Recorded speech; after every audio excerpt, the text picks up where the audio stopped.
Wagwan, on se retrouve pour le 24e billet de l'année et le deuxième billet de juin 2026. C'est parti, let's go. Comme tu peux le voir, cette semaine, on a une narrative plutôt assez conséquente et on va décortiquer ça dans quelques secondes. Ce lundi, à l'heure où je fais cette vidéo, aucune annonce économique. Donc, comme d'habitude, on se concentre sur les horaires de session, les horaires clés, les macros pour les scalpers. Donc, retour au basique, time and price. On a la même consigne pour mardi parce qu'on n'a pas d'annonce économique.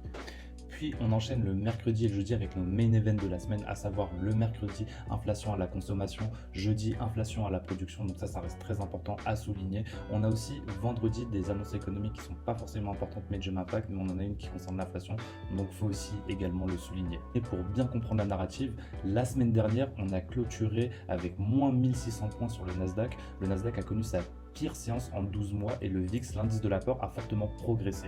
En plus de ça, on a des chiffres de l'emploi qui sont sortis plutôt positifs, plus forts que prévu, avec également une hausse des salaires, un signal positif pour l'économie américaine, mais on a bien vu que les marchés, ils ont bien drop. Et pourquoi? Parce que le marché, il reste toujours, toutefois, préoccupé par l'inflation, entre les tensions autour du détroit d'Ormuz et une économie toujours positive. Les investisseurs craignent des taux plus élevés plus longtemps. Les taux US et le DXY ont rebondi la semaine dernière. En général, lorsque les taux et le dollar montent, cela met la pression sur les indices US et donc sur le Nasdaq. Cette semaine, l'attention sera tournée vers le CPI et le PPI, comme tu l'auras compris. C'est là la narrative de notre semaine. Et maintenant qu'on a compris ça, c'est parti pour les niveaux clés. Higher time frame, let's go! Nous voilà de retour sur TradingView. On est en monthly, SP500 sur la gauche, Nasdaq sur la droite. Une bougie vaut un mois ici, code couleur rouge. Et comme on peut le voir là, sur ce mois de juin, cette première semaine, on a eu un beau retracement. On a pris le previous move high déjà sur le SP500 et sur le Nasdaq. Et on est déjà revenu sur les 50% de notre bougie précédente, à savoir la bougie du mois de mai 2026.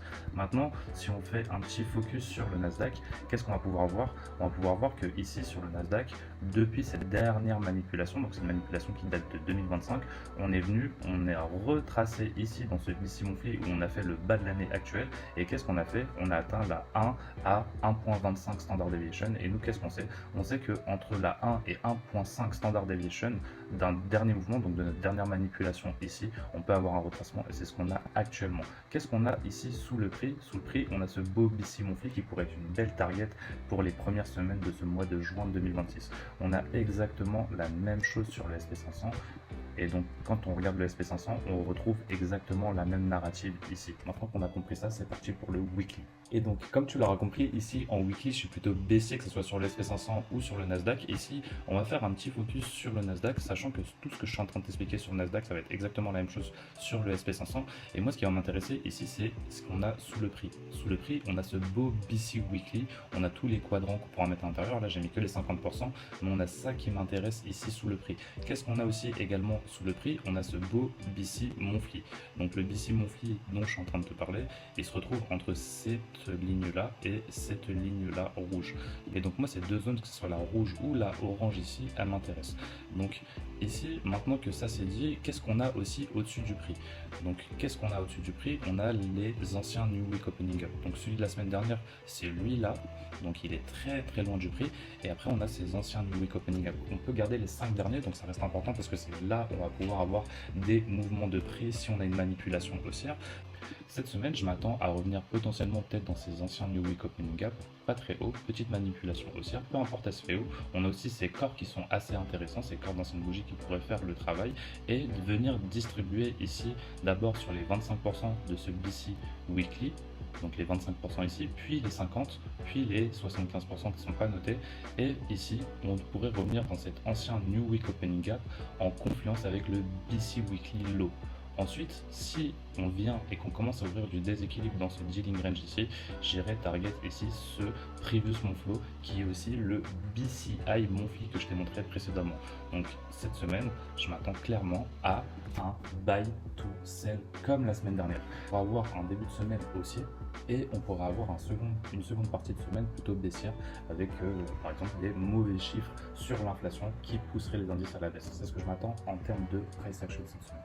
Si on clôture sous ce déséquilibre en daily, j'irai tout droit pour aller chercher l'ancien New Week Opening Gap et pourquoi pas aller chercher ici le Previous Month Low comme je t'ai dit précédemment. Quand on prend cette dernière manipulation, on peut appliquer le Fibonacci et on pourrait avoir ici une Standard Deviation, la première qui correspond au BCI et ici la 1.5 qui correspond à nos 50% de ce Weekly BC et de ce déséquilibre daily. Donc ça c'est assez important à notifier. Et qu'est-ce qu'on a là entre la 2 et 2.5?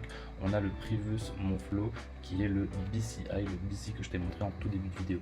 Donc ça c'est important à notifier. Une dernière chose à notifier ici, c'est que si on passe en 1 heure, qu'est-ce qu'on retrouve ici? On retrouve ici des anciens RTH gap. Et à l'intérieur de ces RTH gap, qu'est-ce qu'on a? On a le déséquilibre weekly que je t'ai montré, le déséquilibre daily que je t'ai montré ici. Donc ici, on a un prix qui est inefficace. Et pour que tu puisses les voir, ici, on a un Electronic Hours, on va passer en Regular Trading Hours. Et qu'est-ce qu'on voit ici?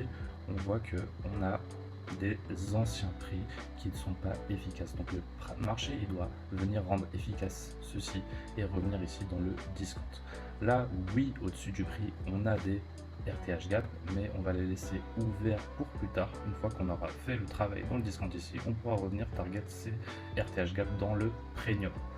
Donc comme quoi toutes les zones elles sont importantes. Maintenant il faut savoir être sélectif dans ces zones et c'est ce que je suis en train de te montrer actuellement.